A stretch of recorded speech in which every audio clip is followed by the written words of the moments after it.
சரிக்கா, நீங்க சொன்ன மாதிரியே ஒரு வாரத்துக்குள்ள கல்யாணத்தை வச்சிடலாம். நாங்க அதுக்கான ஏற்பாடுகளை கவனிக்கிறோம். நீங்க நாளைக்கு மாப்பிள்ளைய கூட்டிட்டு வந்து எங்க பொண்ணை பாத்துருங்க. சரி, நாங்க போயிட்டு வரோம். ஆமா, இவையெல்லாம் யாரு?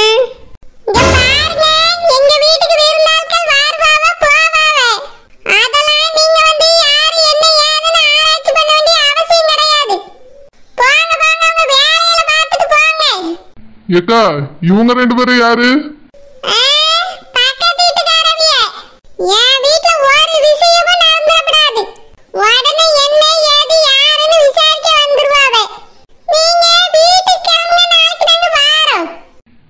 சரிக்கா, அப்ப நாங்க போயிட்டு வரோம்.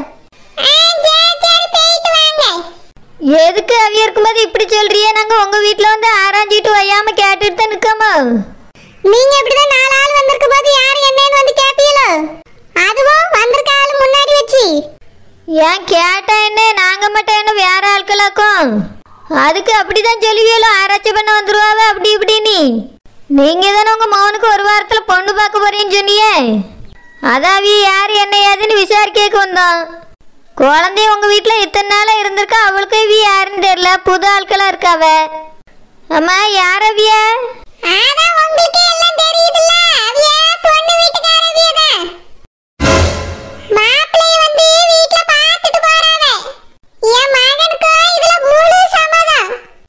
என்னது சம்மதமா? அது எப்படி? அவர் பொண்டாட்டி பக்கத்து வீட்டுல இருக்கும்போது இன்னொரு பொண்ணு பாப்பிய? இதெல்லாம் என்ன பழக்கம்னு கேக்கேன். இதுக்கு அவர் எப்படி சம்மதிப்பாரு? அதெல்லாம் என் மாவன் சம்மதிச்சிட்டான். நான் சொன்ன மாதிரி ஒரு வாரத்துல என் மாவனுக்கு கல்யாணம் முடிஞ்சா கல்யாணத்துல வந்து சோறு தின்னுட்டு போங்க. இந்த வளர்த்திய நிக்கல இவ அதுக்கு மட்டும் தான் ஆவா. மத்தபடி ஒரு வேலைக்கு பிரயோஜனம் கிடையாது. சே, ஒரு மாமியார் பேசுற பேச்சு அது மர்மவளே. நீங்களே என்ன மனுச்சி? அவளை சோறு திங்கதான் ஆவா அப்படி இப்படின்னு பேசுறீங்களா? நீங்களாம் திங்க மாட்டீங்களோ? எல்லாரும் அந்த வயிற்றுக்காக தான் பாடுபட்டுட்டு கிடக்காவ. தேவையில்லாத பேச்செல்லாம் பேசாங்க, நல்லா இருந்துக்கிடாது. இவ்வளவு மட்டும் பேசுறீங்களா? நீங்க திங்காம தான் கிடக்குறீங்களோ? 2 நாள் பட்னி போட்டாதான் உங்களுக்கெல்லாம் தெரியும் நீங்க எப்படி மாறுவீன்னு. அவளை பட்னி போட்டு சோறு கொடுக்காம வேடிக்கை காட்டிட்டு அவ ஒரு சின்னதை தப்பு பண்ணிட்டான்னு இவ்வளோ பெரிய முடிவு எடுத்திருக்கீங்க நீங்க. பொண்ணு வீட்டுக்காரவியலாம்ல, பொண்ணு வீட்டுக்காரவிய அப்பவே சொல்லியிருக்க கூடாது. அந்த பொம்பளை கொண்டே பிடிச்சி அறுத்திருப்பேன். ஆமா, அறுப்பிய அறுப்பிய வாய அடக்கி பேசுங்க. இங்க பாரு ராசாத்தி, நீ பேசாத. உனக்குலாம் இதுல பேசக்கு எந்த உரிமையும் கிடையாது. உனக்கு மட்டும் ரொம்ப உரிமை இருக்கு. அவளோட அம்மையே வந்து கேட்கல, நீ எதுக்கு வந்து கேட்டுட்டு நிக்க? நீங்களும் எதுக்கு வந்து நிக்கிறீங்களோ அதே உரிமையில தான் நானும் வந்து நிக்கேன். இவ என் புருஷனோட தங்கச்சி பிள்ளை. அவளுக்காக நாங்க கேட்காம யார் கேப்பா? மரியாதையா பொண்ணு பார்க்கறது நிறுத்துங்க, இல்லைன்னா நடக்கதே வேற. என்ன பண்ணிருவியான்னு கேட்டேன். இவெல்லாம் ஒரு மனுஷின்னு இவளுக்கு வக்காலத்து வாங்கிட்டு வந்துட்டிய. இவ செஞ்ச காரியத்துக்கு வேற ஒருத்தியா இருந்தா கையை கால முறிச்சு போட்டிருப்பா. நான் இவள ஒண்ணும் செய்யாம அனுப்பி விட்டேன்ல, நீங்க இதுவும் பேசுவீங்க என்னமும் பேசுவீங்க. பாருங்க, என் மகனுக்கு நான் 2வது கல்யாணம் பண்ணி வைக்கதான் போறேன். இவ எங்க குடும்பத்துக்கு செட் ஆக மாட்டா. என் வீட்டுல வந்து உட்கார்ந்தாலும் ஒரே பொய்யா மட்டும்தான் இருக்கா. ஒரு நாள் உண்மை வந்துடாது. அதனால இவ எங்களுக்கு வேண்டாம். என் மகனுக்கு நான் அந்த பிள்ளையை தான் கெட்ட போறேன். எப்படி கட்டுறீன்னு நானும் பாக்கேன். பாருங்க பாருங்க, நாளைக்கே எங்க மாணிக்கத்தை கூட்டிட்டு நாங்க பொண்ணு பார்க்க போறோம். உங்களால முடிஞ்சா தடுத்து பாருங்க. ஓஹோ, அப்படியே பொண்ணு பார்க்க போறீங்களோ? பாத்துக்கிட்டேன். ஏத்தே, நீங்க செய்யறது ஒன்றும் சரியில்லை தேய். நான் அவர் பொண்டாட்டி இருக்கும்போது இன்னொரு கல்யாணம் பண்ணா என்ன நடக்கும்னு உங்களுக்கு தெரியுமா? பொண்ணு பார்க்க போங்க, நான் பாத்துக்கிட்டே உங்களை.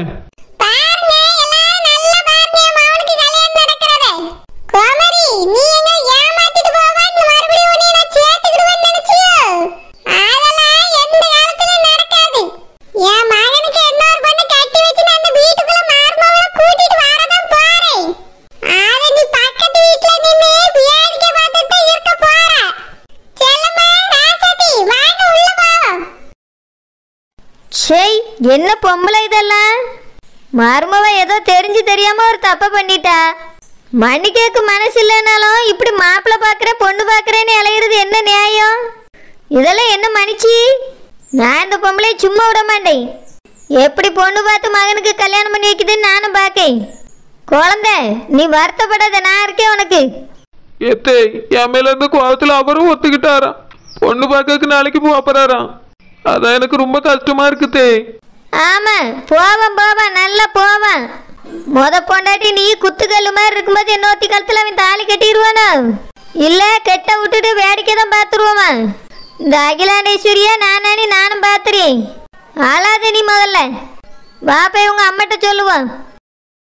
ஷடஜம்மா ஒரு ஜூஸ் போட்டு தரட்டுமாம்மா? ஜூஸா? இப்போ எனக்கு வேண்டாத்தே. ஏம்மா நல்ல ஜூஸ் குடிச்சாதானே நல்லது. உடம்பு கொஞ்சம் தெம்பா இருக்கும், வீக்னஸ்லாம் வராது. போட்டு எடுத்துட்டு வரட்டாமா?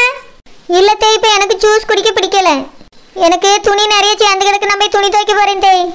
என்னம்மா சொல்லியா? துணி துவைக்க போறியா? ஆமா தே, ஒரு வாரமா துணி துவைக்காம சேர்த்து வச்சிருக்கேன். அதான் போய் துவைக்க போறேன் தே. ஐயோ நீ இப்படிலாம் துணியெல்லாம் துவைக்க கூடாதுமா. உட்காந்து கடந்து துணி துவைச்சா உடம்பு என்ன ஆகுறது? நீ இந்த வேலையெல்லாம் செய்யக்கூடாது. எத்த எங்க அம்மா பாவம்ல, எங்க அம்மா எவ்வளவுதான் வேலை செய்வா? உங்க அம்மா எதுக்கு செய்யணும்? வயசான காலத்துல அவளை துணியை போட்டு துவைக்க முடியுமா? இல்ல என்னால தான் போட்டு அவளையும் துவைக்க முடியுமா? அதான் தே நானே என் துணியை துவைச்சிக்கிறேன். ஐயோ வேண்டாம்மா, நின்றுட்டு துவைச்சாலும் பரவாயில்ல, உட்காந்துட்டு துவைக்கணும். குனிஞ்சு நெளிஞ்சு அலசணும். நீ அந்த வேலையெல்லாம் செய்யக்கூடாதுமா. சின்னதான வேலைகள், வீட்டை பெருக்கி தூட்டு வேணா அள்ளி போடு. ஒரு துணி எடுத்துட்டு எல்லாத்தையும் துடைச்சி வை. இந்த மாதிரி வேலைகள் வேணா நீ செய்யுமா, வேற எந்த வேலையும் நீ செய்யக்கூடாது. இப்போ உனக்கு என்ன துணி துவைக்கணும் அவ்வளோதானே? நீ உள்ள போய் படுத்து ரெஸ்ட் எடு, நான் துணி துவைச்சிடுறேன். எத்த வேண்டாத்தே, நீங்க எதுக்கு என் துணியெல்லாம் துவைச்சிக்கிட்டு? உங்களுக்கும் வயசாயிட்டு உங்களால முடியாதுன்னு இப்ப சொன்னீல்ல. நான் செய்ய மாட்டேம்மா, அதான் எனக்கு மருமகன்னு ஒருத்தி இருக்கால, அவளை செய்ய சொல்லியே. நீ போய் ரெஸ்ட் எடு. எத்தே பிரியங்கவா? அவளும் செஞ்சிட மாட்டாத்தே, வேண்டாம். அவளா அழகா செய்வா, செய்ய தெரியலனாலும் நான் பக்கத்திலே இருந்து சொல்லி கொடுக்கேன். இப்ப செய்து பழகலன்னா எப்ப செய்வாவா? கையில போது துணியை துவைக்க தெரிய மாட்டேங்கி, மிஷின்லயே போட்டு பழகிட்டா. இன்னைக்கு அவ பக்கத்திலே இருந்து எப்படி துணி துவைக்கிறதுன்னு அவளுக்கு நான் கத்து கொடுக்கேன். நீ உன் துணியெல்லாம் அள்ளிட்டு போய் பின்னாடி போட்டுட்டு போய் ரெஸ்ட் எடுப்போ. எத்தே ஊற வச்சுதான் வச்சிருக்கேன், எல்லா துணியும் துவக்கல பக்கத்துல தான் இருக்கு. சரிம்மா, நீ உள்ள போய் பட்டு கொஞ்ச நேரம் தூங்கு. நான் அவளை துணி துவைக்க வச்சுட்டு வாரேன். எத்தே வேண்டாத்தே, நானே செய்யேன். ஷூ, நான் சொன்ன பிறகு வேற பேச்சே பேசக்கூடாது. போ உள்ள போய் பட்டு தூங்கு. இதுக்கு மேல எல்லாத்தையும் நான் பாத்துக்கிறேன். சரி தே. இந்த புளியங்க எந்தால போனா? புளியங்க, ஏட்டி புளியங்க. கூப்பிட்ட குரலுக்கு மட்டும் என்னன்னு சொல்ல மாட்டேன், நொன்னேன்னு சொல்ல மாட்டேன், வந்து நிற்கவும் மாட்டேன். எங்கடா ஒளிஞ்சு போவாலோ தெரியல. ஏ புளியங்க. குழந்தை என்னாச்சு? எதுக்கு அழுதுட்டு இருக்கா? அவ அழத்தான் ஜீவா, அழாம என்ன ஜீவா? அவ மாமியார் வீட்டுல என்ன வேலை நடந்துட்டு இருக்கு தெரியுமா? உன் மருமகனுக்கு வேற பொண்ணு பார்க்கவலாம். என்ன சொல்றிய மைனி? ஆமா, இன்னைக்கு பொண்ணு வீட்டு ஆட்கள் அவ வீட்டுக்கு வந்திருந்தாவ. நாம இவி யாரு என்ன ஏதுன்னு கேட்டக்கு ஆராய்ச்சி பண்ண வந்துட்டீங்களோ நிச்சி. அதுக்கப்புறம் பார்த்தா அவ போன பிறகு பொண்ணு வீட்டுக்காரவியன்னு சொல்லுது. இருக்கும்போது சொல்லியிருந்தவனே நான் உண்மையை சொல்லி விட்டுருப்பேன். அவைய போன பிறகு அந்த பொம்பளை சொன்னிச்சு. இப்ப என்ன செய்யன்னு தெரியாம வந்திருக்கேன். நாளைக்கு இவைய போய் பொண்ணை பார்க்க போறாவலாம். என்னது பொண்ணு பார்க்க போறாவளா? வாங்க மைனி, என்ன ஏதுன்னு கேட்டுருவோம். இவளுக்கு பொண்ணை கட்டி வச்சா ஒரு சின்ன தப்பு பண்ணா இப்படிதான் செய்வாங்களோமா?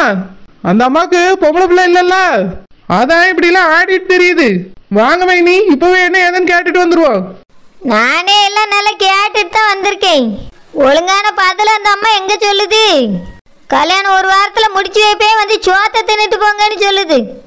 ஆமா முடிப்பாவ. என் பிள்ளைக்கு யாருமே இல்லைன்னு நினைச்சுக்கிட்டாவளோ? அப்படிதான் நினைச்சுக்கிட்டு இருக்காவ. அதனாலதான் இந்த ஆட்டம் போடியாவ. நாளைக்கு அவி எப்படி பொண்ணு பார்க்க போறவனி நம்மளும் பார்ப்போம். விட்டுறக்கூடாது தாமரை, இது நம்ம பிள்ளையோட வாழ்க்கை. ஆமா மைனி, வாங்க இப்பவே போய் அவியலை கேட்போம். மாப்பிள்ளைய பார்த்து சத்தம் போடுவோம். அவியலை நம்பி தானே நான் என் பிள்ளைய கட்டி கொடுத்தேன். அவியலை இப்படி பண்ண என்ன அர்த்தம்? வாங்க மைனி. வேண்டாம் தாமரை, இப்ப போய் கேட்கறதுனால ஒன்றும் நடக்க போறதில்ல. அந்த ராசாத்தியும் செல்லம்மாவும் அங்கதான் இருக்காள்வேன். அவளும் ஒரு பக்கம் தூண்டி தூண்டி விட்டு பேசியாள்வேன்.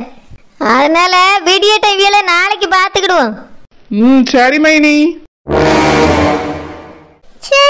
எப்படி வேலை செய்ய வேண்டியிருக்கு? இந்த கிழக்காம்பட்டி சும்மா அதை செய் இதை செய்யு கூப்பிட்டுக்கிட்டே இருக்கு. எரிச்சலா வருது.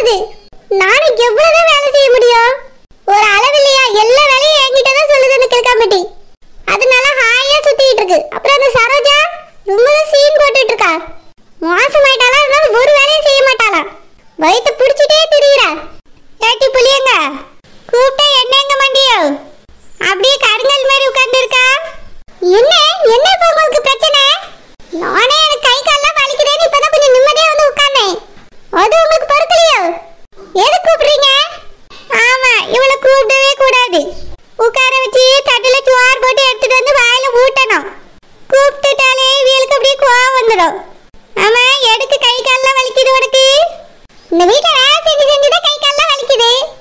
ஆமா, பெரிய வேலை செஞ்சுட்டா. எனக்கு தெரிஞ்சு நீ ஒரு வேலையும் செஞ்ச மாதிரினா இல்ல. என்னது ஒரு வேலையும் செய்யலையா? எவ்வளவு வேலை வாங்குறீங்க நீ? ஒரு வேலையும் செய்யலன்னா என்ன அர்த்தம்? எந்த வேலையும் நீ மனசார செய்யலன்னு அர்த்தம். கடமை கழிச்சா அப்படிதான் சொல்லுவேன். நீ என்னைக்கு மனசார வேலை செய்தியோ அப்பதான் எனக்கு முழுமையா நீ வேலை செஞ்ச மாதிரி தெரியும். பாட்டு பாட்டு வாய் வடக்கு பக்கமா போயிட போகுது. சீக்கிரம் எழும்பு, வேலை இருக்கு. என்ன வேலை? எப்ப பார்த்தாலும் வேலை வேலை வேலை. இப்ப என்ன வேலை வச்சிருக்கீங்க? சரோஜாவோட துணியை துவைக்கணும். என்னது? நான் அவ துணியை துவைக்கணுமா? முடியவே முடியாது.